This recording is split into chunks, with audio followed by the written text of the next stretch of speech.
Let's go! Oh! Let's go, Broncos! We Back did to it! back, baby. Let's go. Back to back. Back-to-back Mountain West championships, and we finally get a chance at the national title game. Oh my goodness. Oh my. Oh my. Oh, the catharsis, the everything, the emotion. Chase, just what are you feeling right Oh, now? I'm looking on Twitter. I know Mike Prater. The goalposts are coming down. Oh, they didn't show it. I know They they showed them they trying. kind of, dude. I'm sitting here seeing Twitter. This reminds me of like old Boise State Twitter, like back in the day when Twitter was still Twitter, not X. Like the amount of exuberance and jubilation and just happiness from Bronco Nation right now is just unparalleled.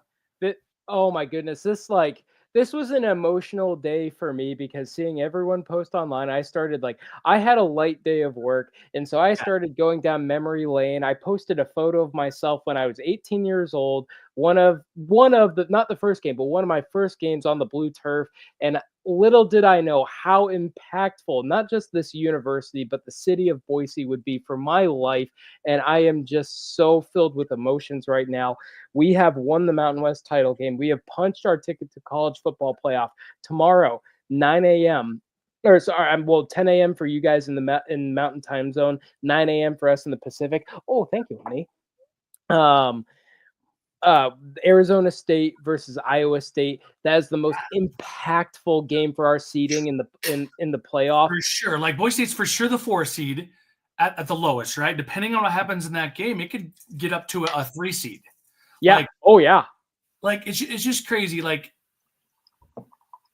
you've seen it on Twitter, 8-5 a year ago. 8-5. Somehow Mountain West champs. Dickey is amazing. Have we designed a statue for him yet to go out somewhere on campus? We need a statue for Jeremiah Dickey. We need some kind of something for Dirk Cutter. We need oh my goodness. And then we got to get the Genty statue out there, or statue of him doing the pose, right? We got to do it. He is the people's Heisman. Yeah. So for like the popular vote, right? If we want to go that route. Right? But you sit here and you 8-5 last year. A few new guys. Essentially, it's the same roster. It's the same guys. Yeah. What's the difference? Spencer freaking Danielson. Dude, I said to my wife, as we were kneeling the ball down, I was like, Andy Avalos had this team at 4-5 last year. And I am so sorry, Bronco Nation, to invoke that name at this time. But my goodness, then Ashley asked me, hey, when did Ashton Genty join the team? And it is 3 years ago. And she's like, oh, Andy, oh no. It's my son, he wants to hop on real quick and go ahead. Bronco Nation. Come on over here, Sawyer. This is my freshman. Hi. What's up, Sawyer? So, how many people is he talking to? We have 49 live right now. Oh, yes, let's go. Awesome. Sawyer, what do you have to say? If Ashton Genty doesn't win the Heisman, I'm starting a riot. That's all I'm saying. I think I'll join you. There you go. Well, you know what? I said something very similar on Twitter, but a little bit more crude. Yes. Did you see it? I did see it. I'm not gonna lie. That was right after he popped off that huge run, and I don't want to say how many adult beverages I had, but that was my honest internal monologue at that time, just totally calm. I just typed that, and I was like, if you're a Heisman voter and you don't vote for Ashton Genty, then you and I just again, if we are intellectually honest as a group of football watchers across the nation, Genty is far and away the best player in college football this year. Absolutely. There's no doubt about it.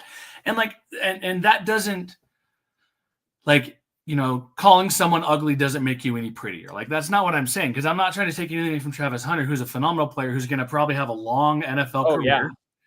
But I mean, it's just, look at what he's done against a defense today, especially that gives up just over 100 yards rushing. He racks up 209. He does a backflip after the game. He's like my 3-year-old. You think he's tired, but then all of a sudden he just starts doing parkour. You know, No? I'm not gonna lie, I'm not sure I'm ready for this smoke. This crude tweet that I put out, I've got 18 comments, 70 retweets, 1,200 likes, Oh, and 5 bookmarks. I don't think I you don't getting have ratioed in a good way then? no, Good ratio? I'm getting a very good ratio. Here's the thing, this is all very positive, but like I'm just some guy on Twitter. Like I don't have any following, no nothing, and like boom, I just went viral. Like, Been oh, viral. not sure if I was ready for that. Was just I'm not gonna lie, that was a let's the fancy word is inebriated. That was just that was a live stream of my conscious thought during You're that doing your moment. best Idaho Vandal impression, is what you're saying. Boom. Okay, viewers, we have Chase told me we have 49 viewers. Why are We're up you to not in the 71 comment? now. We're up to 71 We're up now. to 71. Why are you not blowing up our comment Yeah, section? let's get some comments. We don't Like, care. Say anything you want. Like, whatever your blow thoughts it up. are, let's hear them. Like, oh, actually, well, to be fair, did you go live on Twitter or did you go live on YouTube? I'm on YouTube, Twitter, and Facebook.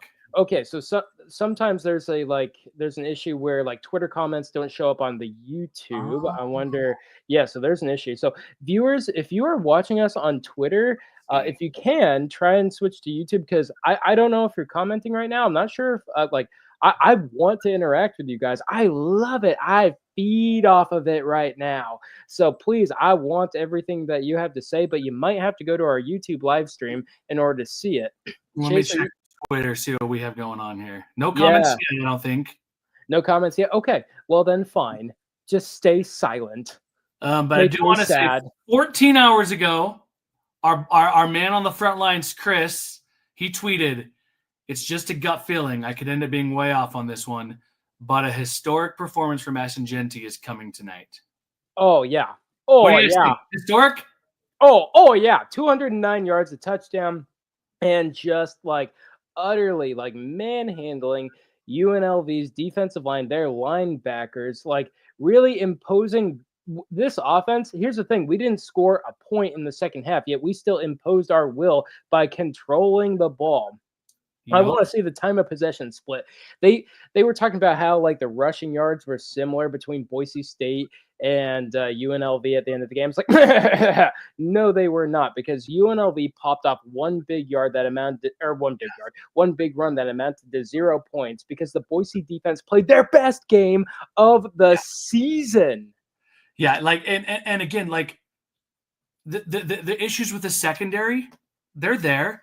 But it seems like in these big games, whether it's Chenanders scheming things, whatever it is, or these boys, I mean, you saw Banks and McCoy like limp off, like they're cramping in a 22-degree weather game. Yeah. That, to me, tells you the kind of effort and determination those guys put into literally every step, every snap they played tonight. So my boy, Shea Oladipo. Oh, my webcam is weird. Anyways, my boy Shea Oladipo gets defensive MVP, is well-deserved, but you know who else deserves like a co-MVP for the defense or honorable mention or like just really close is, oh my goodness, Ty Benefield. Oh, yeah. I nearly had, like, as I was saying it, I nearly brain farted his name as I was saying it. It's like, oh, no. I forgot his name at our podcast last week, so you know, it happens. Like, oh, no, I had his name and then just poof. But viewers, in my defense, I work 4 10s, and it's been a long 10-hour day. Anyways. No, but we've talked on this podcast before about how Benefield, with the issues in the secondary, has had to do more than what maybe like his position would have. Right. To do. And not only did he do that tonight, but he excelled at it. He was physical. He flew around. He made those around him better. Right. That's what you want. He's a young sophomore too. I mean, Ty Benefield became the future of the Boise State defense tonight. This was his game, his moment to shine, and he showed us why he is the absolute stud of this defense. Marco Nutriani had himself a game. Ahmed Hassanin was bleeding, had himself a game. Jaden Virgin Morgan just punched Malik Williams in the face. Yeah. I absolutely loved this defense. No Tubner, no problem. And that was not shade on Alexander Tubner because he is an absolute stud. He is a bopper. He is a beast. There was some talk of him potentially playing today. Like, it must have been kind of a game time thing. And he's got 2 weeks. He's got 2 weeks now. But and I want to give a shout out to our boy Ahmed Hassanin too. Like the pressures he created, and it wasn't just him. That whole D line, Jaden Virgin Morgan, big Braxton old Sheldon, Braxton Faley, like those guys. I put on Twitter. I was like, Malik Williams, welcome to Blue Hell, TM trademark, right? Like, right, miserable back there. Credit to him. Credit to UNLV. They didn't give up. They fought. Oh yeah, that they pushed, but that was you leave the field. And not only are you exhausted physically, but mentally just from having to deal with that for the entire game. Those conditions, like the weather, the environment, the everything, aside from like one or two very, very, very specific fans on UNLV, I have so much respect for that program. Barry Odom is an amazing coach. To be honest, I stand by it. I tweeted earlier this week that I feel like no matter what the outcome of that game, if UNLV wins, obviously they deserve the playoff spot. If UNLV loses a close game against number 10 Boise State at the Blue Turf, which – I mean, I don't want to call it, it's not a blowout, but this game was like a Pete Carroll Seahawks. This was not close. Even though the score looks different, it's kind of a weird. That fourth quarter, that they get that touchdown run. The fourth quarter when they kind of drive down the field a couple times, it felt maybe closer than it was, but in a lot of ways reminded me of Oregon State game last week. Like this game was firmly in control by Boise State, but pretty much from the beginning. I stand by what I said. I think UNLV deserves an at-large bid over Alabama. That defense alone is absolutely just electric. They are good. They deserve a shot at the national title after the way Jackson Woodard is the real deal, man. Yeah, they are stud. They are a hard-nosed team. They could compete with the best of them. I think if they played Oregon like we played Oregon at Autzen, they would not necessarily come off much worse than we did. Like if that's the measuring stick. But of course now we're in December. It's a different kind of ball game. But I think UNLV deserves a shot. They made it to the conference championship. Alabama did not. They should not be penalized for losing the conference championship. Yeah. What we've got right now, this group of 5 Power 4 bias, and like that's the most agonizing. Like I'm trying to use words that aren't crude right now, but to really underscore my feelings on this, like UNLV deserves this. I doubt we have any viewers that are watching that like UNLV particularly, because I mean honestly it's really easy to hate UNLV given their one fan that is just one fan. Their one fan who just ruins it. We know who you're talking about. If you know. It is really easy. I don't know what she's popping off about tonight. I'm going to check while you're talking, Evan. Oh, yes, please do, because I bet it's hilarious. Oh my goodness, my tweet from like a long. I'm still getting. I might have to turn off the notifications. Oh goodness. All right, here we go. I opened a can of worms, viewers. I don't know if your boy's ready for this, but.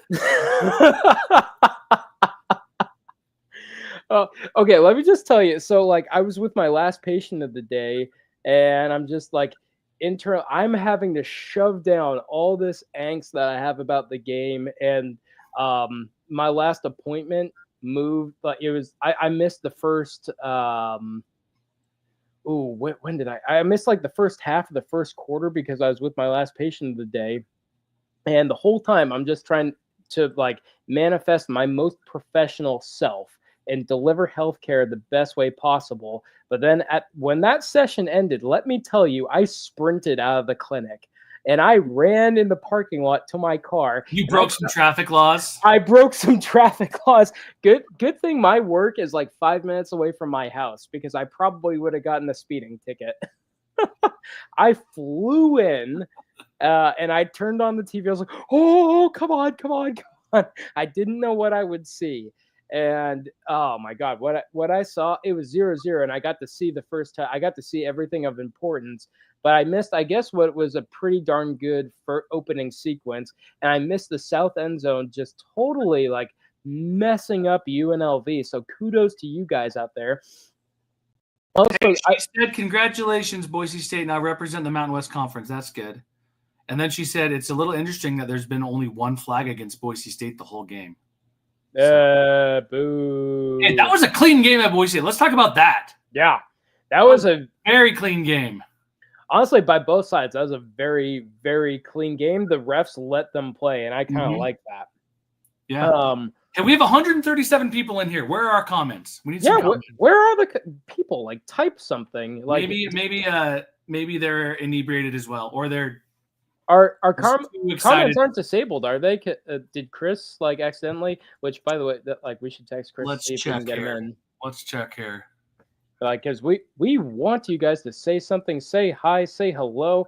If you know what, if you guys cannot comment, hit me up on Twitter right now and just let me know, because I want to hear from you guys.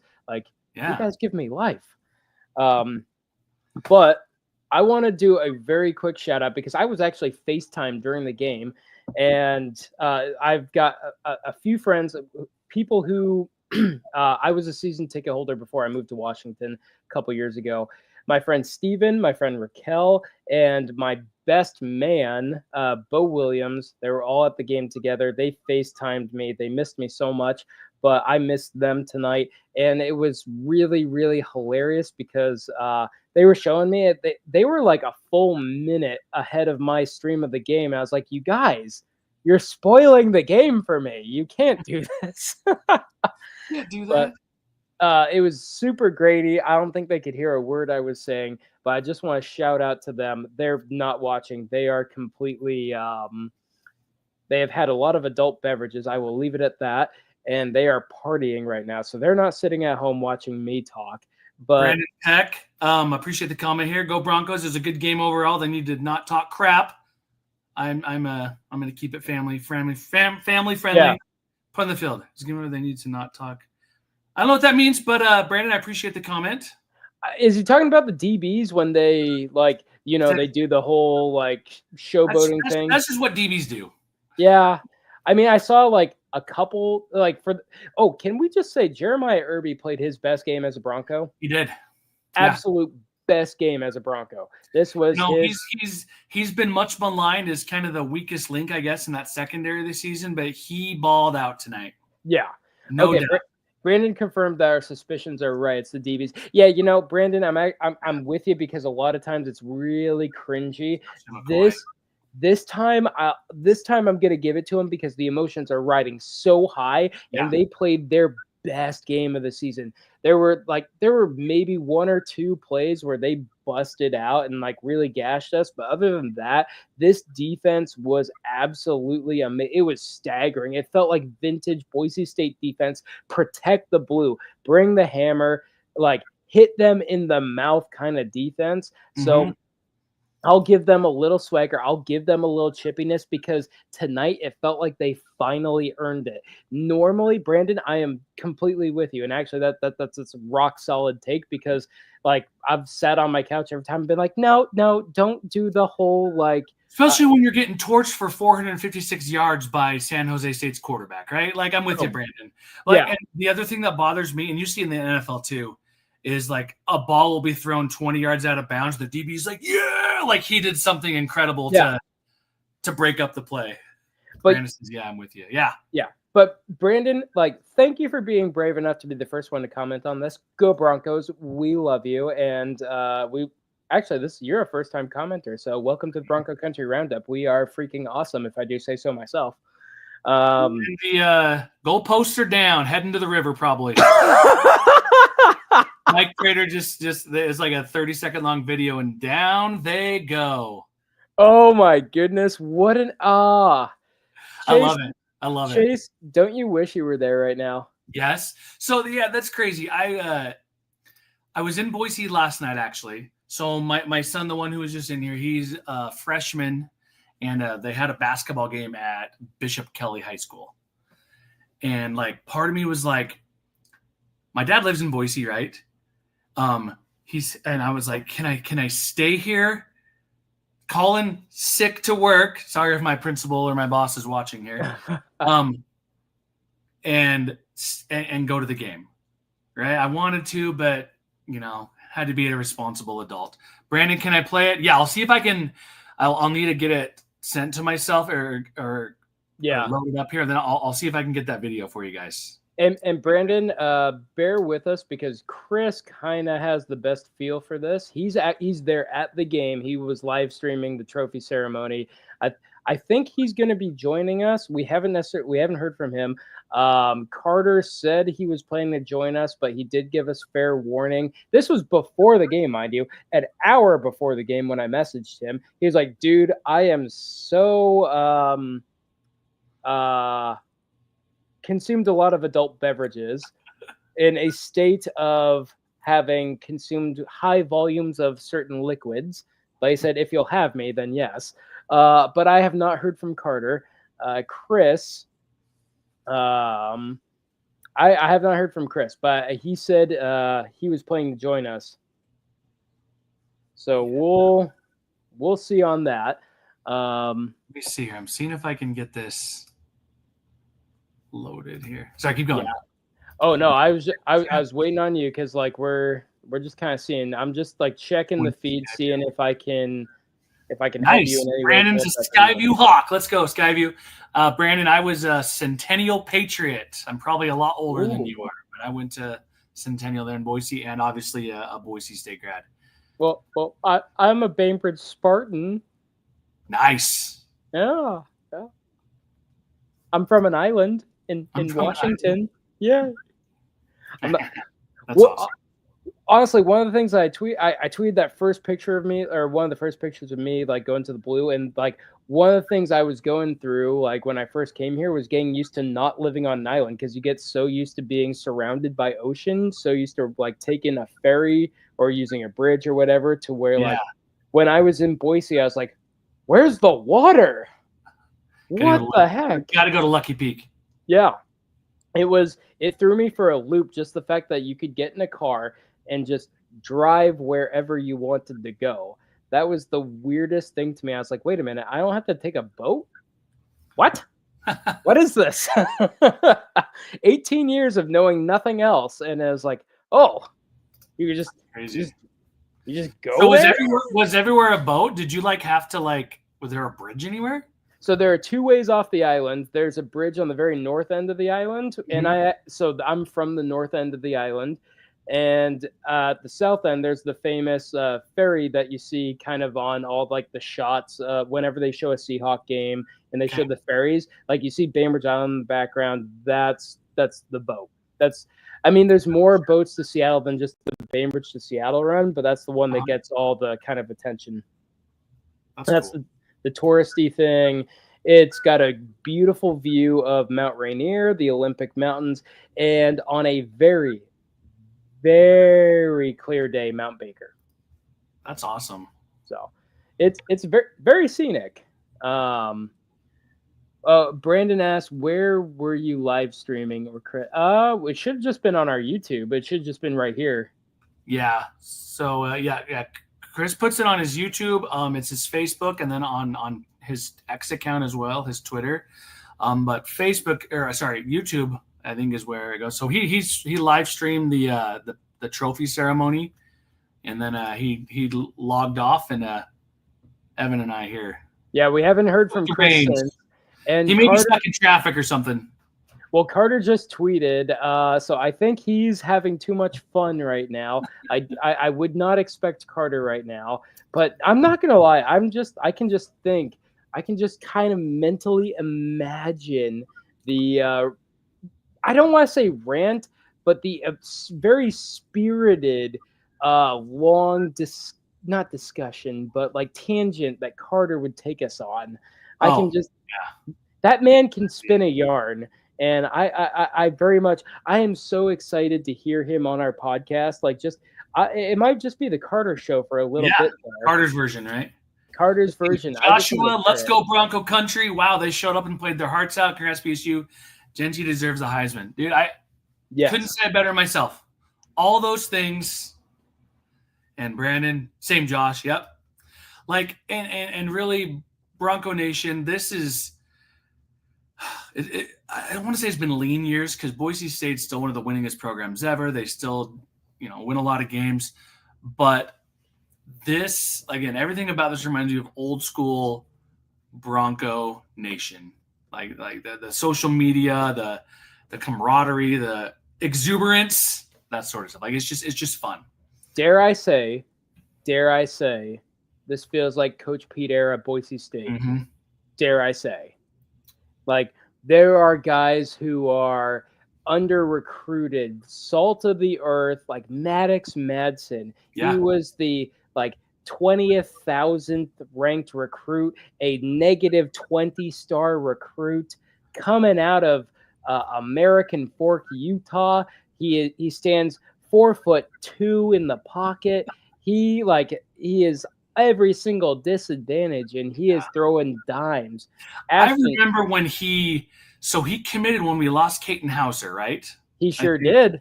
And people were like, "Oh my gosh, we got a quarterback commit. Who's it going to be?" And everyone was like, "Who?" No idea who this guy was. But just as you're saying, the salt of the earth is under recruited. This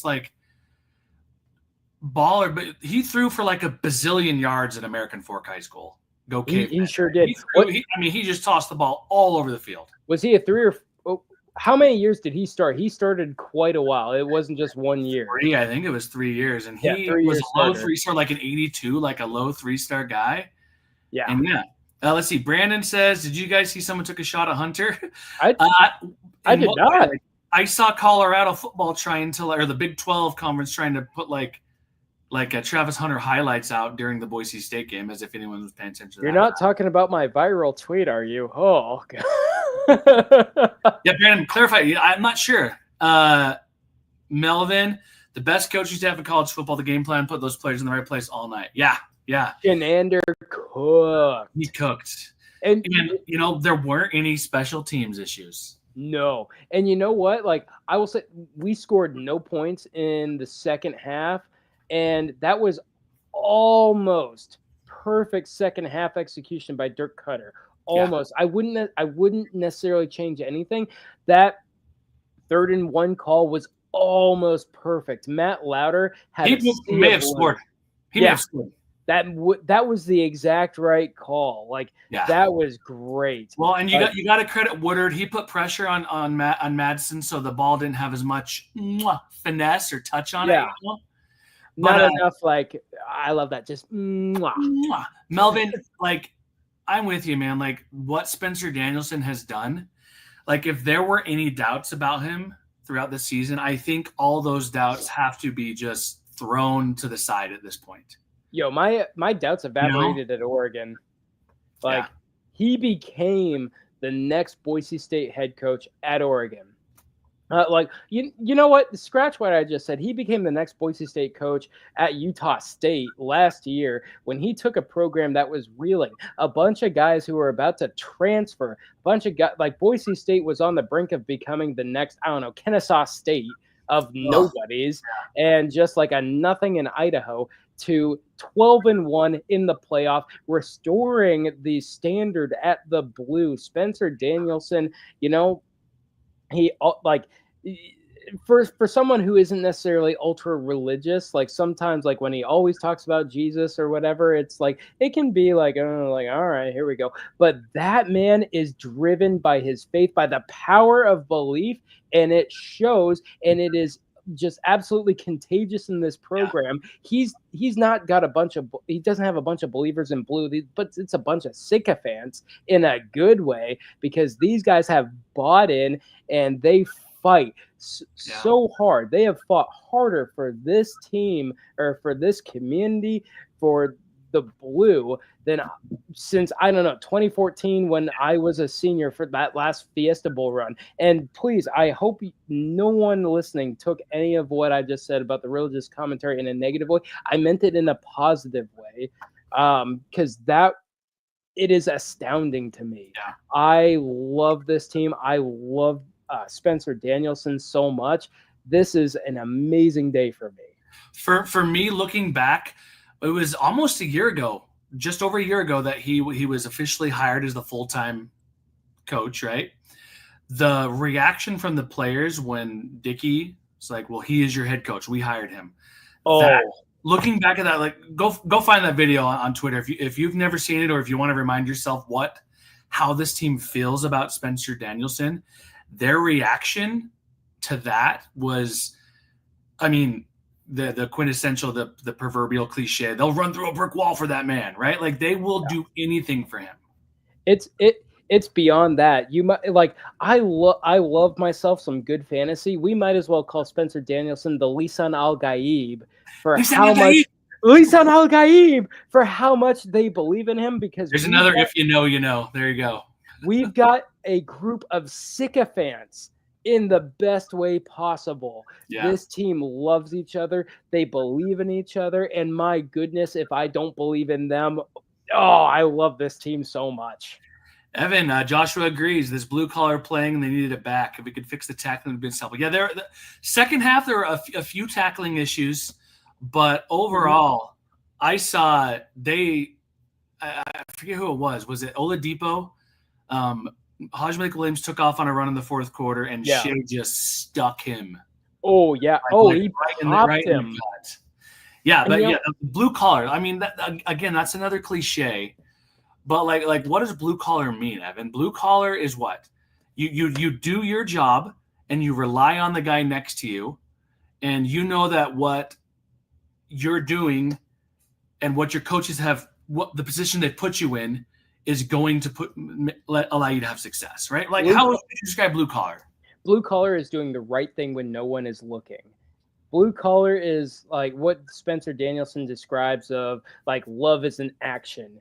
You surrender everything for the man next to you because you believe in something bigger than yourself. Yeah. Blue collar is fighting for, like I just said, something bigger than yourself. It's an idea, which is why I call Spencer Danielson the Lisan Al Gaib. Well, and it's not just that. Like, if you have someone like Genty, who, probably should have been a 5-star coming out of high school, right? We can look back and talk about that. A 7-star, a 12-star. When he works as hard or harder than the walk-on, when he works just as hard, the special things can happen, right? That's blue collar. When your star is blue collar like that, man. Brandon, yes, at the game, someone had a sign saying "Snap trying to snap." I saw that. My son actually pointed that out to me. I saw it a couple times. Someone at the trophy ceremony was holding up the "Snap trying to stat" sign. That was awesome. You know what? I love it because, like, at the same time, this is absolutely bull malarkey that Travis Hunter is going to win this award. But gosh darn it, we went down with a fight. Ashton Genty is the people's champion. You know what? I don't remember who won the Heisman Trophy the year that Christian McCaffrey should have won it. What I do remember is that guy in that interview in like the last game Christian played in a Stanford uniform said, should have been the Heisman. I remember that because I agree. Became a meme, right? The guy's like yelling. Yeah. Yeah. And there's been a few Heisman mishaps. Like Peyton Manning should have won it when he was a quarterback at Tennessee. He should have. I think we're going to look back at this and that Deion Sanders hype train, that, the marketing, he's good at what he does, right? He's the Kim Kardashian of football. He won't shut up. Yeah. Melvin, there's nothing more dangerous than a little dog that thinks it's a big dog and fears nothing. I wouldn't want to be the team. Oh, yes. I love that. Melvin, yes. Fears nothing. Yes. Like, and I've said this before, but to me it goes back to Boise State seemingly doesn't care what color the jersey is on the other side of across from them, what it says, what the logo, they don't care. They play their game. They're competing against themselves to try and be the best version of themselves, each individual player, right? And when you have a team that can do that, you go 12-1 and almost go 13-0 against the now number one, including what should have been a win over the now number one team in the nation, right? Yeah. It's incredible. My senior year of high school baseball, we played in the toughest conference in Washington State. We had a saying, like when we broke out our huddle or whatever. We had one chant that said, "We do us." This team embodies that. Now, Yeah. my team, we had a losing record. There was a lot of stuff. We missed the playoffs entirely. We had an amazing baseball tradition where I'm from, and it didn't really work out. But for this team, it actually embodies we do us. We focus on us. The opponent, we don't care. We will game plan for you, but we do us. And Well, tonight we did that. what for the last few weeks we've kind of been belly aching over kind of the performance, the Nevada game, San Jose State, Wyoming. Was Boise State, were the Broncos playing rope-a-dope? Like, no, and honestly, like, the season is a grind. It's a slog, right? You're playing. We haven't had a bye week since it's been over a month. Like, these Oh guys, yeah, it's a grind. it is a grind. And I saw a lot of people on Twitter and a lot of people on the Blue Turf board, not Bronco Corral, the Blue Turf board, who were saying like, "Hey, I really hope like maybe Cutter has been holding back the playbook a little bit." And you know what? My response to people is like, with this team, generally speaking, what you see is what you get. And tonight on defense, I don't think they did anything necessarily different. They just executed at a much higher level what they've already been doing. On offense, there was a tad bit more creativity, but there was nothing new. Just maybe a little bit different sequencing. That's all they tweaked, and we dominated tonight. Mm-hmm. Well, and let's be honest, having Carry On now in his third game back, and the center, why am I forgetting his name? Mason Randolph in his second game back. Still on a bit of a pitch count, right? If Zach Holmes was playing, I saw Dalen Matoyer and Hall Schmidt kind of flip-flopping in there, and that's good. Like, Dalen Matoyer, he did give up that, I think it was that sack in the first quarter, something like that. I'm blanking a little bit. But he had himself a great game. Hall Schmidt had himself a great game. They're swapping in now because Hall Schmidt, one, he's young. He's a redshirt sophomore. Yeah. He's still pretty young. Very young. Dalen's got a lot more experience, but not as much experience in this offense. So these two guys are almost on an equal playing field right now. Dalen, where he's at, he's more developed. He's probably more talented right now because he's older. He's like, this isn't a knock on Hall Schmidt. Hall Schmidt got a bit of a more mature, developed body, right? Like, yeah. That's what I'm going for, Bronco Nation, because Hall Schmidt is going to be an amazing player for us down the line. And after Cage Casey departs, he could be probably next in line to play left tackle if he switches over well. But Dalen Matoyer being older and just a plug and play JUCO transfer who is an All-American right now. Once he kind of learns the offense, he's probably the better option at right tackle. Like, that swap is not a bad thing. Having Roger Carry On, he got a huge block. He was the reason that Genty took it to the house. On that amazing Roger run. Carry On just brings the nasty to that line. Like, whatever, maybe some of that was missing a little bit, but he just brings this nasty, like, disposition. Did you see the interview? Yeah. He was saying, and Bronco Nation, like, I hope you guys saw that interview because he was talking about how much emotion he plays with. He says he goes into like kind of this other, like, it's not like a trance, but he goes into this very emotional state when he plays and he gets a little overly aggressive. He plays He's like a rage monster sometimes. Yes. You know? He plays with his heart on his sleeve, which that is exactly what Boise State was built on. Have you seen The Incredibles when the little baby turns that little, like, that's Roger Carry On. He is the gremlin baby. Yes. Information updates. This team is special, divinely driven. Interesting comment. Like, this team is definitely special. You know, and there's been some talk among us here at the Bronco Country Roundup, but generally speaking of Spencer Danielson and his faith and how open he is about it. And I would imagine UNLV has some guys that probably pray to the same God as players as Boise State and Spencer Daniels. I don't want to get into a discussion about religion, but no, there's definitely some extra chutzpah, some extra, I don't know what we're going to call it, because of Spencer Danielson and his personality. A team always takes on the personality and demeanor of its head coach. Yeah. Always. And I think Spencer's belief gives him that chutzpah, as you said, and that fires the team. And like again, like I am Bronco Nation. I'm not a religious guy, but like I don't hate religion. I kind of love seeing this because it's for the betterment of these kids, these people. This is something that I have a tremendous amount of respect for because like you said, Chase, they take on the personality of their coach. Their coach is a devout Christian, and it gives him power. Therefore, it gives the team power. If And he look at believes it gives him power, and then it gives it like it's just yeah, well. that's And what I'm saying.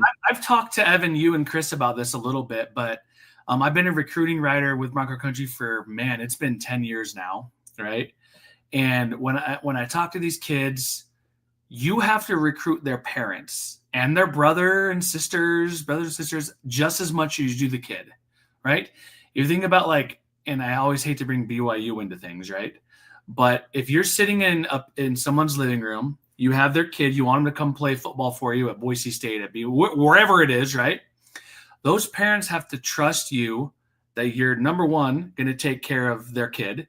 You're gonna believe in him, trust him. You're not going to put him in bad spots or bad positions or leave them hanging out to dry, right?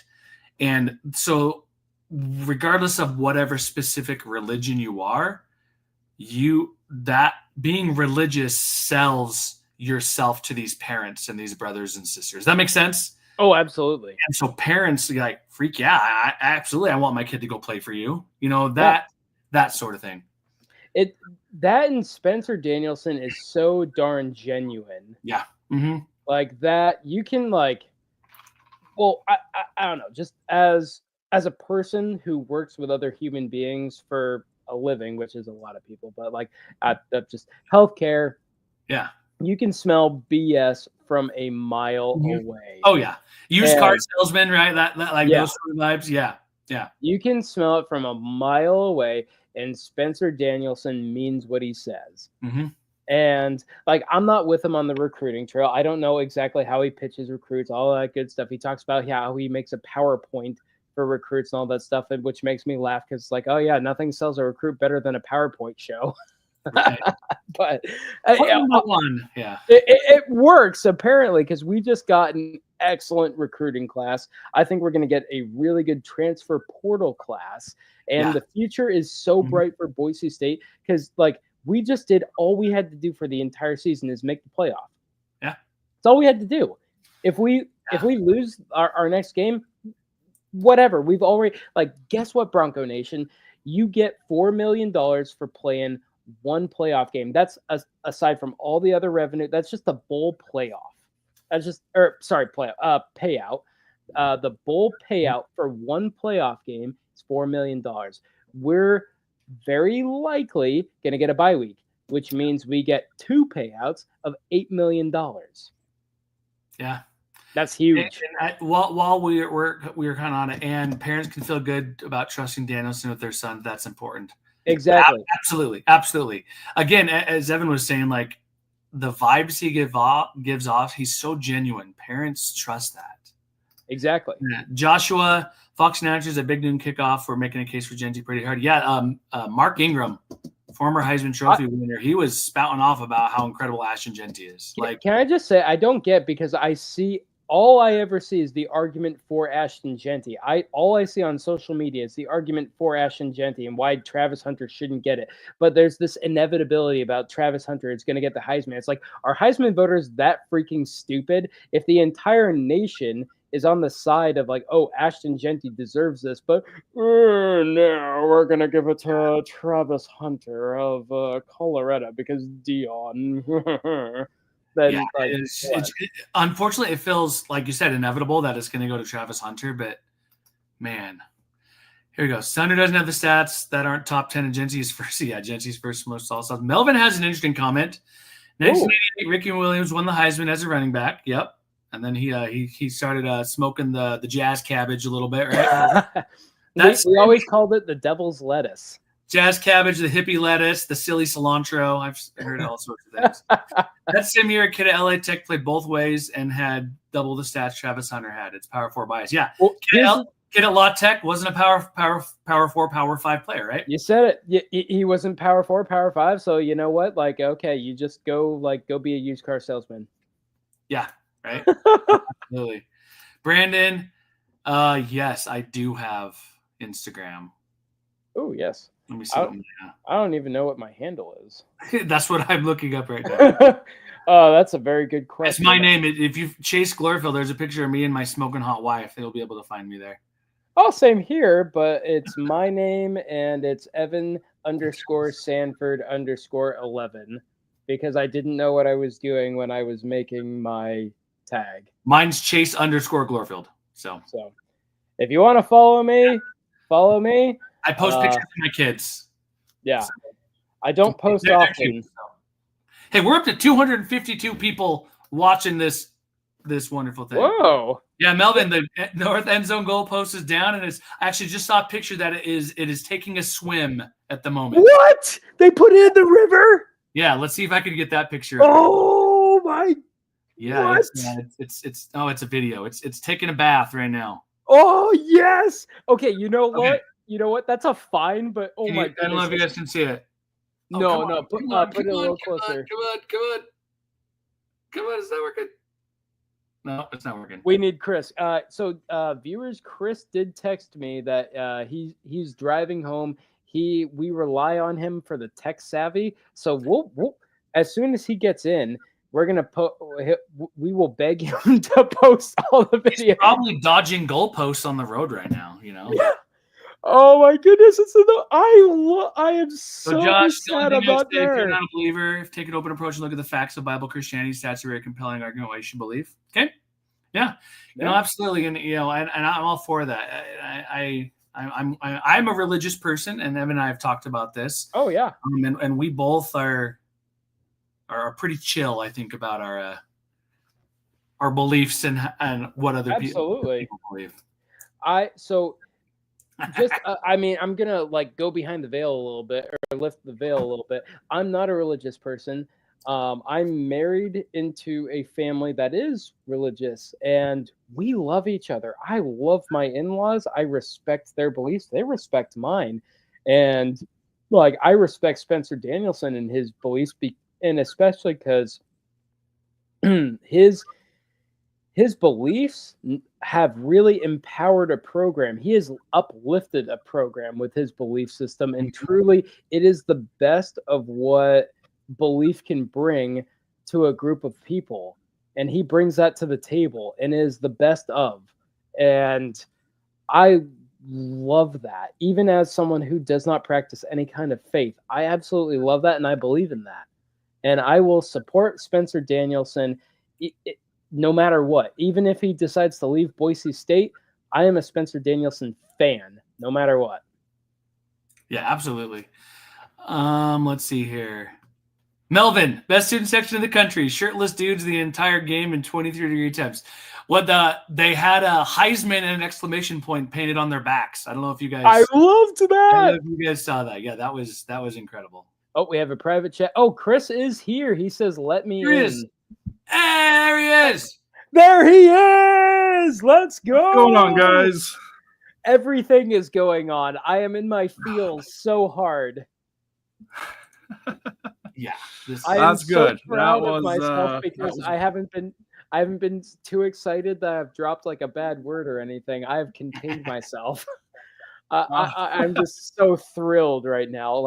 This is this is cathartic. This is happiness. This is bliss. I have a Boise State flag hanging outside of my house right now. Do you know how close I am to taking off my shirt, pulling that flag, and running around my neighborhood chanting Boise State? I don't think you know. I want to do that so badly. However much more you need to drink to do that, I want you to go do that right now. And I have had a lot. Film it so that we can we have some sort of. Yeah, I into that. Well, you know what? It's not quite as cold here in Paulsbo, Washington, as it is in Boise, but it is freezing. But let me tell you something: I will not be cold. Well, on that note, I gotta get this one out of the way. Congrats, Bronco Nation. That was a hell of a game. Let's go. Hey, our first curse word. Oh, well, gotta get it out of the way, right? What is answer? Like the Roger Staubach stat they gave during the game, Heisman voting is unbalanced. Yeah, I mean, it definitely there's a bias there for sure. Yeah. Chris, did you see I have gone viral? No, I haven't. Man, I haven't looked at Twitter in a while. Chris, you have a comment specifically for you. Oh, that's terrible. How was it being there, Chris? Sister Ann, it was unbelievable. Talk us through it. Talk us through it. The weather was freezing cold. That team was so prepared and did not. Prepared. That's a great word, Chris. Prepared. that team did not for 1 second look. Sorry, I just got home, so give me a second. You're good. Did not You're ever good. look I out don't of control. think we're gonna get Carter, by the way. No, I wouldn't. I do not think so. I don't. They never look flustered. They never look flustered at all. And then their second half, there was some moments where they could have. You know, that offense didn't play the best second half. And you know, I want to give a shout out, and I'm surprised he didn't win defensive MVP of the game, Jeremiah Irby. Yeah, we were talking about him. Yeah, best game. Here we go. I knew it was going to happen. I just in the river. Like a screenshot of the video, but I need that picture to frame it. Needed like a playoff baptism if we want to keep talking about religion. So it took them like a solid 20 minutes to get those down. That thing was in there. That thing was in there very solidly. Yo, I need to frame that photo. I know that's so good. So, but Joshua says, Chris, glad you're back safe. Did you have to dodge any goalposts on the road as you were driving back? No goalposts. Lots of cars and people. I'm lucky. I live probably about 10 minutes away from the stadium, so the traffic back isn't usually too bad. But that was the Jeremiah coolest. Go ahead. We've all waited all year for him to learn that he can turn his head around, and look at what happens when you do, buddy. Imagine that. I giggled out loud when he turned his head around. I'm like, oh, look at that. Somewhere Evan's really happy because and like this, and it made all the difference. Even when Haj Malik Williams was getting those passes off, there were DBs blanketing those receivers. It was tight coverage, tight. Yeah, the tackling was not the best. Yep. Especially the second half, that fourth quarter, I think. Yep. And I do apologize. Obviously, guys, I am coming late to this, so if I repeat something that you've all said, I'm sorry. Oh, you're good. You're good. Apparently, our live stream's taking on a religious theme today because he's a blessed fan, Melvin says. It's tonight's game. It was at the first Fiesta Bowl, was at the 1980 championship game. We want to watch the Broncos play in the shadow of touchdown Jesus next year. We've talked more religion in the last 15 minutes than we have this entire year. But like, we'll just reiterate: all of us have our own individual beliefs, and we have respect for everything. This is a very welcoming podcast. I heard that touchdown Jesus was obviously the one they went with, but I heard they almost put offside Abraham was going to be the statue. That's pretty awesome. Sorry, I couldn't help it. Or offside Moses or something. What are they gonna? Sorry, I couldn't help it. Oh no. Oh my goodness! To talk about the atmosphere just a little bit more, because this is kind of my own therapy session. I haven't talked to anybody about this yet, so y'all are gonna hear me rant for a minute. Well, I've got one question. Okay, go with yours first, so I can. Well, no, one thing I noticed, I've rushed the field in my time at Boise State and living in Boise. I've rushed the field a couple times. I've never seen that field so packed. That entire field was standing room only. Is that the most that you have ever seen? Genty barely got his backflip off before he was swarmed by people on the field. I know. That was insane. And actually, that's the first time I've ever been down on the field during a field storming, and I got to tell you, I don't like it. Oh, I am not a fan of big. I was prison guard for 8 years, so you learn to not like big groups. Fair. There was a couple people that got a little too close to me. But no, it was super cool. The one thing I will tell Bronco Nation, and we figured it out. Don't even address the other players, the opposing team's players. The Russian judge gave him a 9.9 for his backflip. Oh, I like that. That's awesome. He did a backflip? That's awesome. Yeah, after the kneel down, he did like a cartwheel into a backflip on the field right as the clock was running out. May have got that on camera then, but anyways, don't touch the opposing players. Yeah, leave him alone. Oh, don't be like the bad fans in that 2000. Wait, did people like mess with the UNLV players? They weren't messing with him. The UNLV player was a little overly sensitive, but the fan didn't immediately back off either, and he needed to. In the middle, I'm a pretty big guy, so I kind of pushed in the way, and but just if you're rushing the field, don't touch the other. Yeah, team. no. Just understand they're having their maybe worst moment of their life. So yeah, I just think back to when Boise State lost to Nevada on that game, and there was the Nevada people like flipping the bird of Billy Wynn, like double. There was none of that. None of that. Boise, we handled it really well. And like I said, continue to be classy. Yeah. Okay, good. All right. I mean, like you're gonna get one. Like I call them turds in the punch bowl. You're gonna get a couple turds in the punch bowl, no matter what. You are. But as long as we minimize our turds in the punch bowl, like that's that's what we can control as fans. Minimize them, yeah. Minimize the turds in the punch bowl. I'm gonna try and upload some of my videos. My goodness, please! You sent us an awesome picture of that. Yeah. Was it the Caples touchdown or was it? No, it's the Genty 70 whatever run. And how great was it to see him just break one off like that? It was against UNLV. And in that moment, end of the first half, I scared the living crap out of my cat just yelling. The cat just peacefully sleeping there, and all of a sudden you're going maniac. Yeah, she went upstairs. Freaking cat, Evan. I don't know about you, man. I'm just kidding.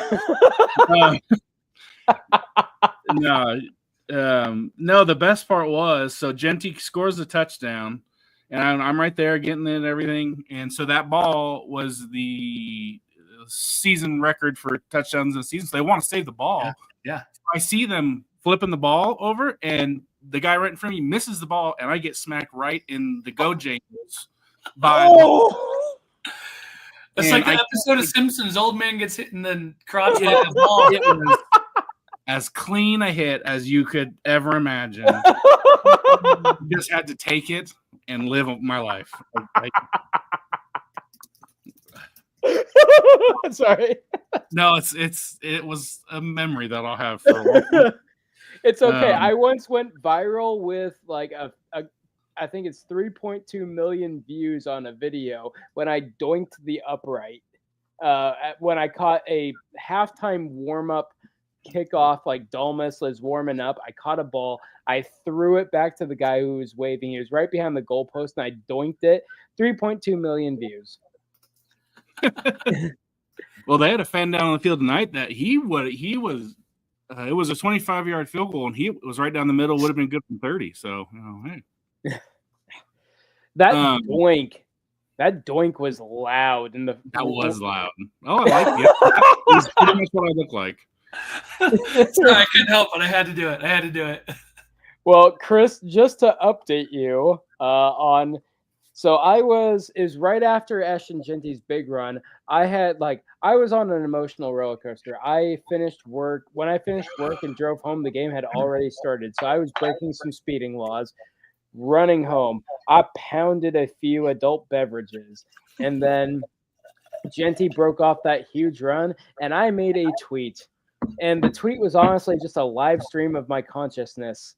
No emotion, just what I was feeling in that time. And I said, if you are a Heisman voter and you don't vote for Ashton Genty, then blank you. Oh. And I have That's 1.5 2 point. Yeah. 1.5 thousand likes, 85 retweets. Wow. Joshua, you know they're not washing that ball either. Yeah. And 45,000 views on that tweet. That's awesome. I have gone viral, and I'm not sure if I'm ready for the smoke. I don't think you are, Evan. Yeah, can we talk about this? 134 yards away from breaking Barry Sanders' record. He's incredible. He is one Ashton Genty's worst game of the year. Yeah, only playing one half, right? Yeah. All right. I think I have the video uploaded. I have not. The audio is going to be live. You may hear cursing. You may hear me going, because of that. I don't know. I haven't listened to it. So this is what we call unrated content. So viewers beware. We apologize for anything that is potentially offensive. Yeah. So then this might not be the right one. Let's stay on.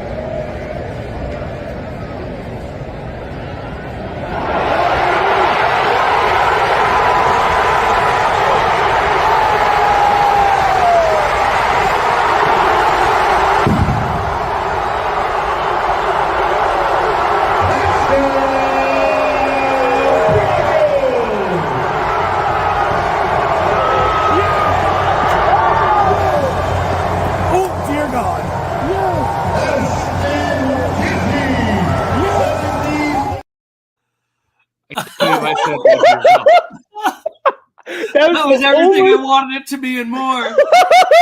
The only audible part of it was "Dear God." I forgot I said that. The roar of the crowd in that video when he took off. Man, it was Okay, I went through a roller coaster of emotions going through that because I got goosebumps with, like you said, Chase, the roar of the crowd, the inevitability of what is about to happen before it even happens. And then I just started crying with laughter with the, oh God. Joshua, yeah. That's how we're all feeling, Joshua. Absolutely. Well, kind of unfiltered right there, guys. That was... Hey, that is raw, real content. Yeah. This is why That's a good video, though, Chris. That's a good video. This is why you watch the Bronco Country Roundup. Just break out your iMovie video editor and just cut off that last little end. Oh man, we will have the censored version for the podcast. Yeah. Brandon, yes, I got the reel. I will check it out. Thank you. Wait, is that the reel of them like putting the goalpost in the river? No, it's the Heisman why Genty should win it handily. Oh heck yeah. Oh my goodness. I want to see a video of them putting it in the river. I want that. Go on to Twitter. Mike I've got it. Like there here. I retweeted it too, so okay, I don't know what I'm doing, so I'm gonna send it in a text and hopefully you guys know what you're doing. Because they have a whole off season to replace the they do. So there I just texted you boys the video because I don't know what I'm doing. Okay. So that's on Twitter. Literally chucked a piece of it off the bridge. I'm looking at a video right now. Oh yeah, look at that. Oh, Boise, I love you so much. Bronco Nation, I love you so much. Oh my goodness. We are a few years ago. Sorry to interrupt you, Evan. A few years ago, go ahead. Boise State's men's basketball team won the Mountain West Championship. They made replica championship rings that they sold for like $50. I think it was Dickey's first, like right after he got hired. Yeah. Jeremiah Dickey, if you're watching, I know you're not busy at all. You don't have anything to do, but if you're watching, let's do that for this. I will 100% buy it. Mm-hmm. A replica ring. I will put it on my desk in my classroom in a little cute little trophy case, ring case, right next to that basketball one. Give the people what they want. Give the people what they want. Yo, Ahmed Hassanein posting a video 34 seconds ago. He's bloody the lip. He is posting a video on the Boise State football Twitter page. Oh my That's goodness. the man who gave everything he could on the field tonight. Now, what was that injury? What? What was the injury? You know, truth be told, I think he was might have just been like cramping. I didn't actually see any mechanism of injury for that. I think it could have been like as in like he was out of gas, but then he got whether it was a hand to the face, I don't know, but he's got a bloodied lip. He kind of the play he went down there at the end. It was Malik Williams. I don't know how he got out of that. Yeah. Now you guys, there was some leg on leg contact, like a cleat to his shin or something. He was down for a little bit. Now you guys mentioned missed tackles in the second half. I did see a couple. To your point, to be fair, there was some missed tackles, but honestly, in the second half, I think it was out of desperation. UNLV, a couple of their best players, really making plays, making things happen. Other teams tries hard too, right? Yeah, I don't think it was necessarily a missed tackles issue because look at the final score. Even in the second half, like we held them on so many like fourth down conversions, all that stuff, the desperation plays, we held them. I don't think it was a tackling issue per se. More Malik Williams is an amazing athlete and made like in a desperate moment against another amazing athlete, he made the 1% chance play. Yeah. So it's more. I will give UNLV credit in the second half of fighting and making missed tackles happen, not because we were out of place or anything, just because like the other side. Chase, you've said it. The other side tries to. Yeah. Joshua, my picture, I just yoinked from the Idaho Statesman. I don't know if it was the website or their Twitter handle for the Washington State game, but literally, if I go this way, you can see the Idaho Statesman brand on the picture I stole. So I tried to find the funniest Spencer Danielson photo that I could find on Google that would fit our format on StreamYard. So I thought this one of him putting his leg up, as you can see, was the funniest because, as you guys know, I am the king of comedy here. Yes. Bronco Nation update says defense gets a B+. UNLV was averaging 42 points a game. I give the defense, this was their absolute best game of the year. I give them a 96%. I give them an A. It's not quite an A+, but it is an A. No, I'll give them an A. The year of Ashton. What a poetic word. Poetic, good word. Big piece of humble pie for the Rebels. You know, and Evan and I kind of briefly talked about this before we went live. The moment felt a little too big for them. Yeah. Right? I'll say been there before a lot. Yeah. You know? They didn't handle the cold weather well. No. Especially the quarterback. I don't know if they said anything on the national broadcast, but it was getting pretty frosty down there. Yeah. And it was clearly affecting him. Not even just his throws, but just getting the snap. So and to what you're saying, Chris, Brian, hold on. ANH, we got lucky on those missed interceptions. Yeah, that's the cold weather. That's a team from Las Vegas where it's 100 degrees outside still playing in 22 frosty weather, right? And if it is different. More positive. And if they don't want to have to play in like 22-degree frosty weather in Boise, beat us in Vegas. Yeah. Then you have to. Is Malachi already in the portal? No. That's why they didn't get 100% for me. Yeah. JJ, that is I don't want to say it's out of pocket, but no, he's not. He is not. Don't go there. I have a hard time seeing him transfer again. No. We don't need to talk any kind of portal yet, guys. Let's just enjoy this. Yeah. Yep. JJ, I love you. Thank you for commenting, but that is no. Just no. Gave up the sack, but so proud of him. Are we talking about Roger Carrion? Who are we talking about? That's Dalen's dad. Yeah, Dalen. Oh yeah, we were talking about him earlier. We were waxing poetic on Dalen earlier. Yeah, we saw it like yes, he gave up the sack, but he had a heck of a game. Him and Hall Schmidt are going to be amazing there, and like whether it's Dalen or Hall Schmidt, one of those guys might plug right into left tackle after Cage Casey graduates or moves on to the NFL. So we're going to see both guys potentially on either side of the offensive line, and it's going to be an absolute beast. And don't be surprised if Matoyer or Hall, for that matter, because I don't think Casey's leaving quite yet. No, not yet. I don't think in the guard. Needs one more year of yeah. I could see them sliding in, one of them sliding into the play guard. I mean, it's just with offensive line, it's pretty simple. The best 5 guys play, and you figure out position later. Hey, you tell Dalen he is the freaking man. We love that guy. He worked his butt off. Dalen.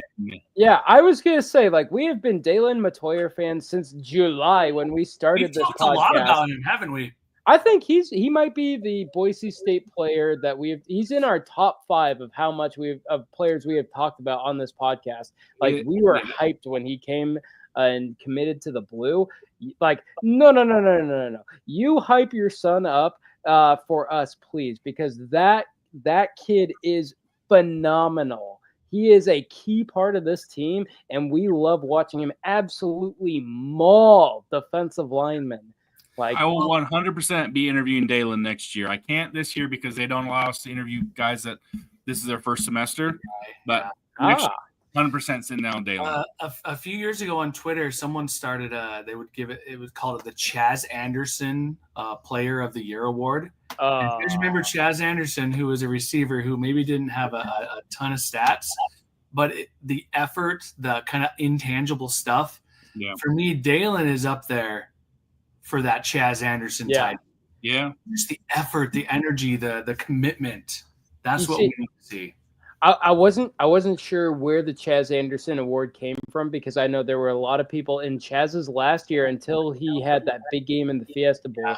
There were a lot of critics of Chaz Anderson. So I'm glad to see him run down the field on blocks like that. Yeah. That sort of stuff. That's the Chaz Anderson. Yeah. Mentality. And I'm glad to see that has a positive connotation, because that dude gave it his all. My name is Dalen. He's number 75. Thank you. Yes. Okay, Joshua has a question. Okay, we call them broken tackles, or when the defense has the arms around them and don't bring down the ball runners, the missed tackle? Tackling in my could be better, and we would be unstoppable. Okay. Depends what side you're on. It's both.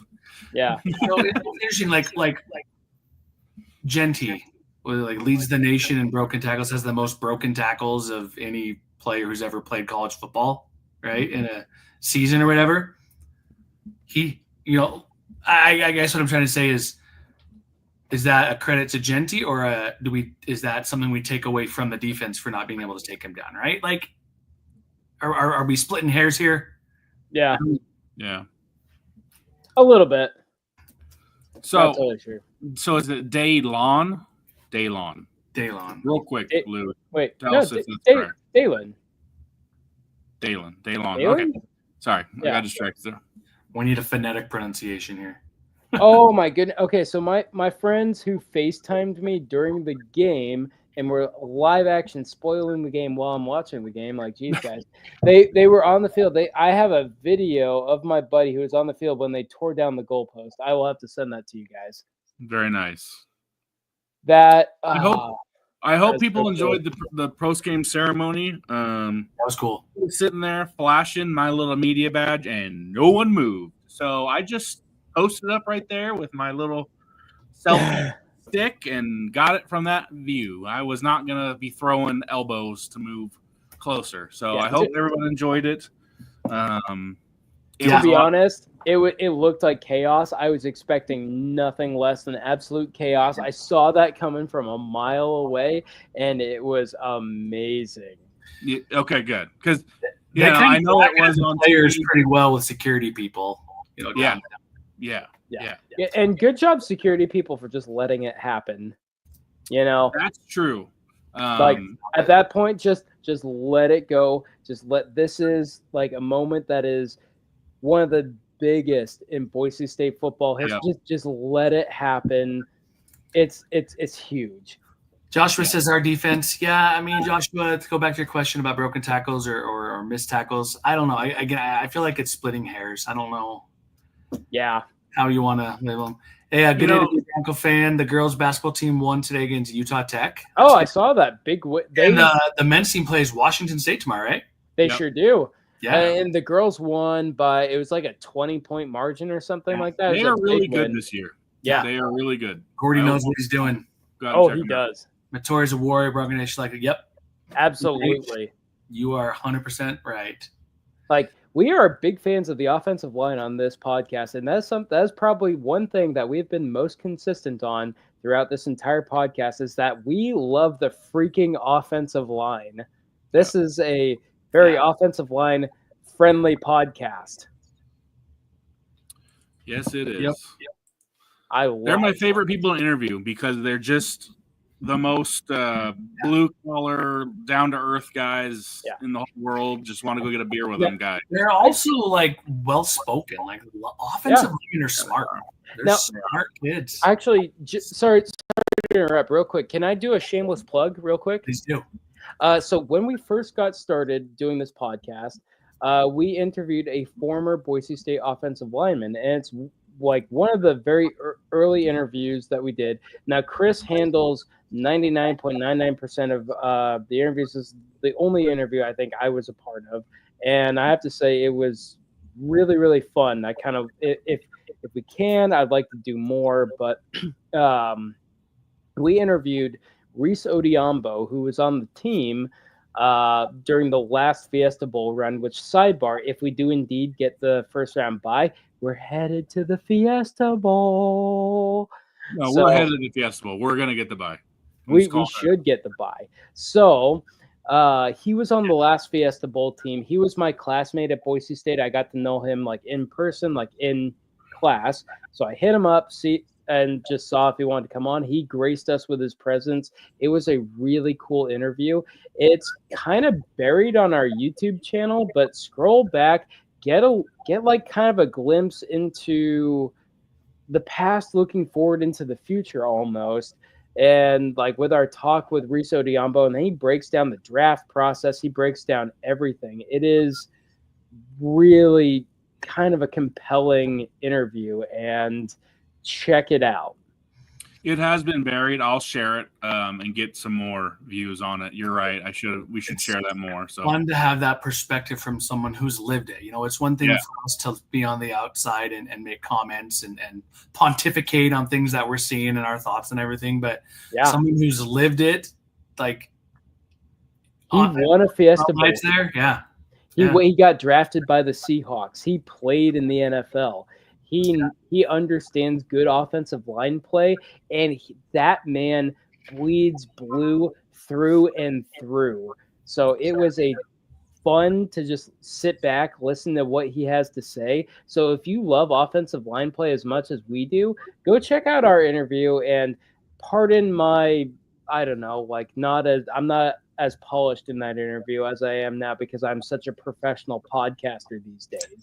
But pardon maybe some of the early podcasting jitters, and just check out what he has to say because it's a great interview. Yeah. New Epic ranking issue number 4, best ranked in 2010. So technically not ranked 4. They'll get the 4 seed in the playoffs, though. Yeah. I maybe think the 3 seed. We don't know. We'll see. Yeah. I think we maybe only move up, if anything, like 1 spot, max 2, and we're number 8 in the country. I don't see us moving up much at all in the rankings. Yeah. So, but it doesn't matter. You guys talked about playoff matchups, guys, yet? You guys discussed it? Yeah. So right now, like the big thing that we have to watch right now is Arizona State versus Iowa State. Tomorrow, we were talking about that, and then what was the other? It was Oregon State or the Oregon State. The ACC. Oregon, no, that one. SMU versus. We want Clemson to win and Iowa State. You see, I think we can handle Arizona State. Oh, we can handle it. We want, just to make sure, because they're 16 and 17, so you just 1 spot. I mean, it doesn't really for the bye, just to be for the bye, yeah. Yeah, I think we're technically. I feel good against Arizona State or Iowa State, and then the alternative was most likely Penn State. And if Oregon loses to Penn State, then it's either Oregon or Penn State. I feel best against Arizona or Iowa State. Penn State, weirdly enough, like they have a physicality to them that I don't feel as comfortable against as I do Arizona or like, and I'm not trying to take anything away from Arizona or Iowa State. What they've accomplished is amazing. It's more just the matchups. So I feel more comfortable against Arizona or Iowa than I do a Penn State. Yeah, Absolutely. Well, Penn State has that number 44. What's his name? Number 44 is exactly who I'm thinking of. I have no idea what his name That is, dude's a but he's a problem. beast. Yeah, he's a matchup nightmare. Joshua, good night. Thanks for joining us. We appreciate it. Guys, we're up to 299 viewers right now. Oh, Yeah. how can we call it a night now? We're at an all-time know. high for a live I stream. commented, I got 10 minutes in me, guys, and now I'm like, I saw that. I can't Yeah. not now. Well, hey, you know what? We have 300 people who are watching us right now. And maybe 5 or 6 different people who throw in questions, comments, whatever. Throw some stuff. And if you're watching us on Twitter, you might have to go to our YouTube page to actually get the comment in. Just a heads up, because if you're commenting on our Twitter, we might not actually see it. I've looked and haven't seen anything on Twitter. Okay. I actually tried to post something on Twitter, and y'all never saw it. So anyone, most of our people are on Twitter. So if you are, please go to our YouTube page, and you can comment there. I'm sorry, I don't know why the streaming service we use won't let Twitter comment. It's bizarre. But please go to YouTube.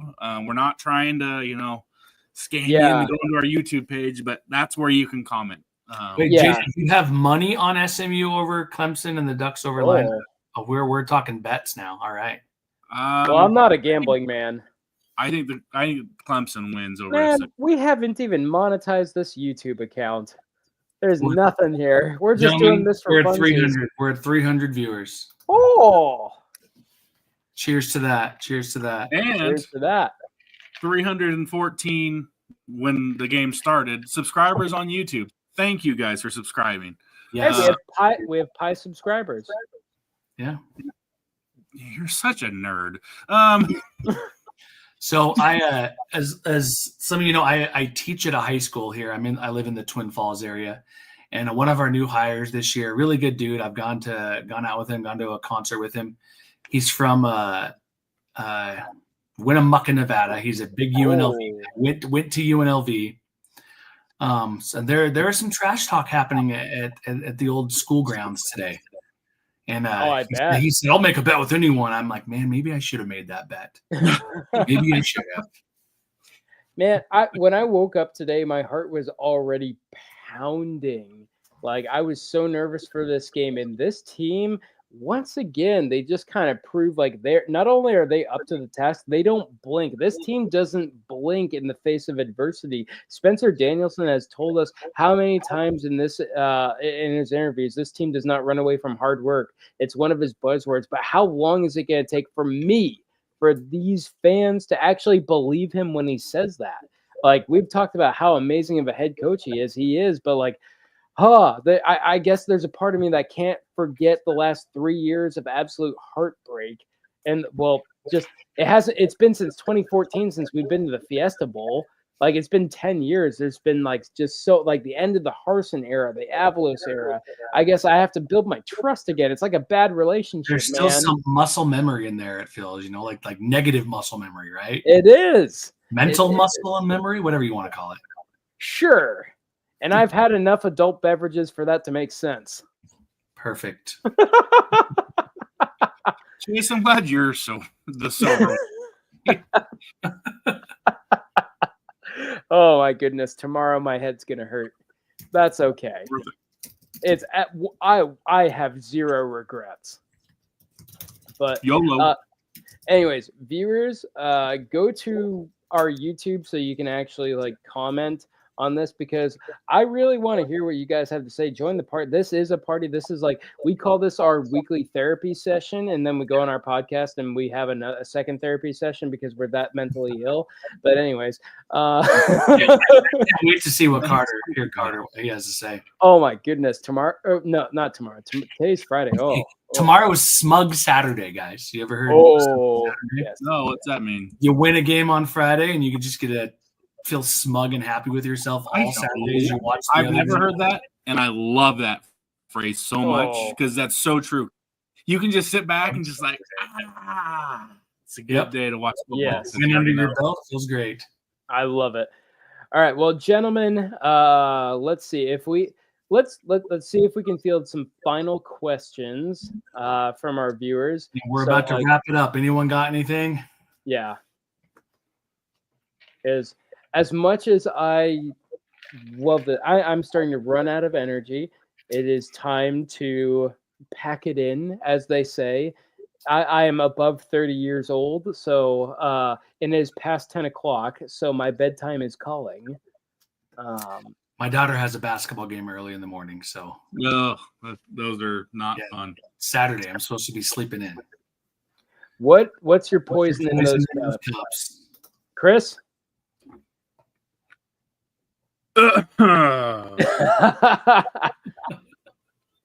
Okay, so I will admit to some Mine is a wild cherry Pepsi Zero. Yeah. You goody two shoes, Chase. I will admit to some minor misdeeds today because I had a couple being recorded, by the way. So oh no, it's fine.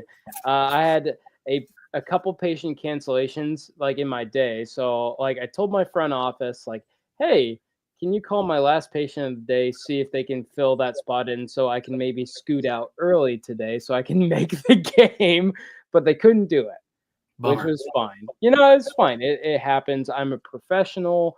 That's what we do. But I had this gap where I had nothing to do. So I walked over to like, we're right next to this bougie grocery store. And I picked up some Jubal Ale by Deschutes Brewing. And I have had, is it 3 or 4? Yes, I have had one of those numbers of them and a whiskey smash by Dry Fly Distilling. So yes, I have had some. Excited to see what changes Ann Shenander will recommend. I don't know what that means. No. Nope, not sure.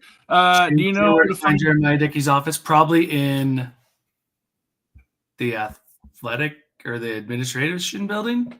I do know where it is. I'm not telling anyone. Yeah, it's secret guarded information. Yep. Gotta have that special pass to know where JD's office. Absolutely, you have to. I could find out the bridge and answer his riddles 3 to get there. Oh, that's good. I like that. I could find out, but it's one of those things where like if you ask like that, it's like the Queen of England, like where she has all these powers, but if she uses them, she's gonna lose them. So like, well, and Dickey's accessible. He's not like you can't just show up at his office and be like, "What up, bro?" Right? But he's accessible. Like he's out there. He'll talk. Send him an email. You know, Eric's mom helps him.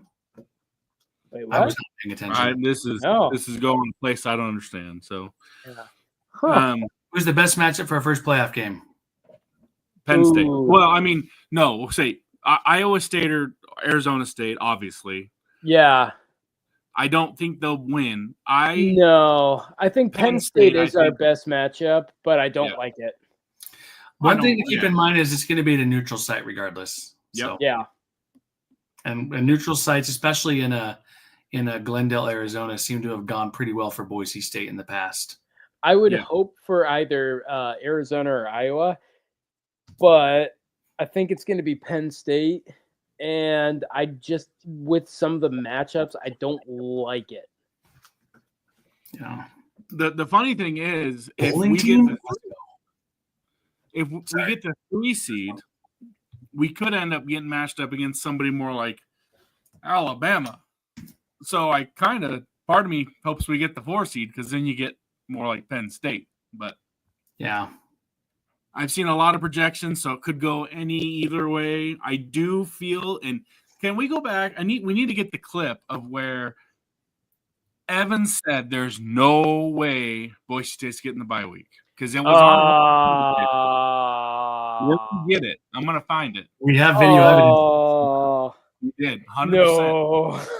Yep. Oh, I did not forget.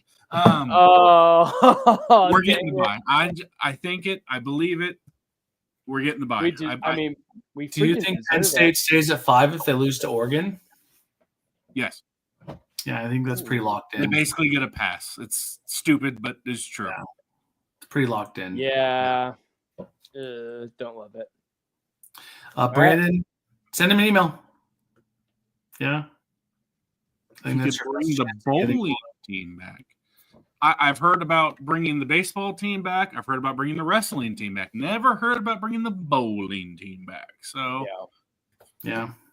Shoot him an email. Yeah. Like I said, he's accessible.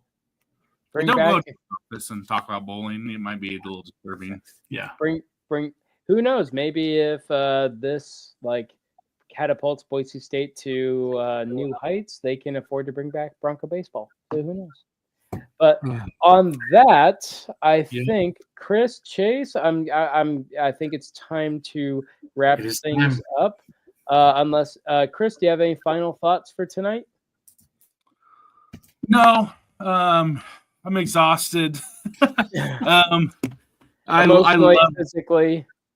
Yeah, going to these games are so amazing, and I'm so completely blessed to go and be able to be on the sidelines, and it wears me out every freaking time, guys. Yeah, that's how you know you had a good time. Well, that's exactly right. So just feeling, very blessed to have this team. I don't think any of us will ever truly understand how lucky we are to have Ashton Jeanty, because this team is a lot different without Ashton Jeanty. Yeah. Hope we all appreciate it, and that's my final words for the night. Chase? Yeah, just enjoy winning. Like, there's so many programs in the country that don't have the consistent success that Boise State has been able to have, and that fans have been able to enjoy for the years. Enjoy it. Like, I used to be a lot more negative on Twitter. I think we talked about this at our podcast last time, right? The social media stuff. Yeah. Just enjoy it. Just do your thing and enjoy it, and just keep hoping for more. Boise State did their thing, and it's playoff time, baby. And I will. Sorry, I know I said I was done. I'm not quite yet. This momentum that Jeremiah Dickey has started with the home attendance and fans being loud and don't stop. Let's keep this going. We can build on this. Championship sellout. Yes, we are setting attendance records. Don't stop. Yeah. Take your kids to these games. They are unbelievable experiences. I have kids of my own I've taken, and they love it. Yeah. Don't stop. We have great momentum. Let's continue to build Bronco Stadium. Let's continue to build Bronco Nation. Let's just keep going. This is only the beginning. We're going to the Pac-12. This could very well be the golden age of Boise State football beginning. Yeah. And I just want to end on I love this team so much. Like, Boise, I came to Boise, it was so big for me. Like, Boise plays such a pivotal role in my life, who I became as a person, and it's one of the first places that truly I found a community where I was accepted as a person for who I am. I met my wife in Boise.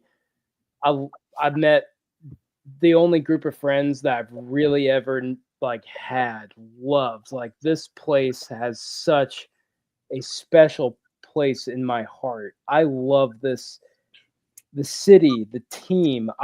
And just who I love sports. I gravitate towards sports. I played sports all my life. I'm a physical therapist. That's what that's the world I live in, and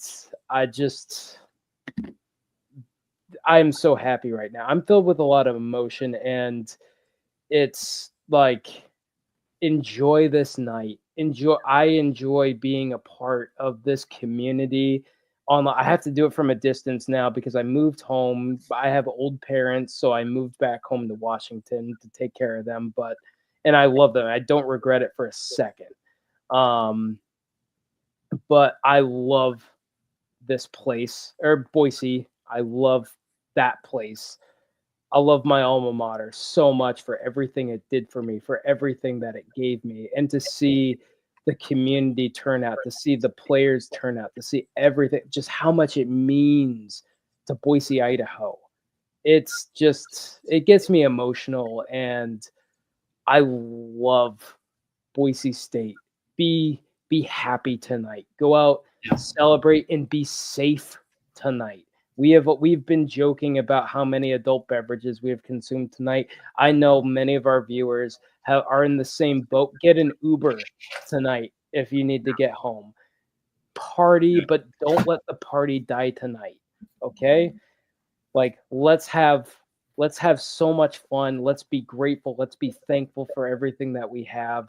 And I love you all. Thank you all for so much for just giving us like this small little platform to talk to you all, to have our weekly therapy sessions, to root for the Broncos together. This has been one of the best football seasons that I can even remember. And I have to watch it from afar, which kind of kills me. But it's so great. And I love my co-hosts here at the Bronco Country Roundup. I've never even met you in person. I'm gonna be there in a couple weeks. Couple weeks, and we're gonna try and do something. But like this is such a great feeling. Boise loves you back, Evan. Right. I love you all so much, and go Broncos. No matter what happens, It ended up in the river, Surf City Bill. it ended up in the river, just like where my heart is right now. I know. We can't stop this momentum. Finish us off, Evan. Let's go, buddy. All right. Well, I'm just gonna say, Bronco fans, I love you so much. Bleed blue. Go Broncos. Thank you so much for watching, and good night.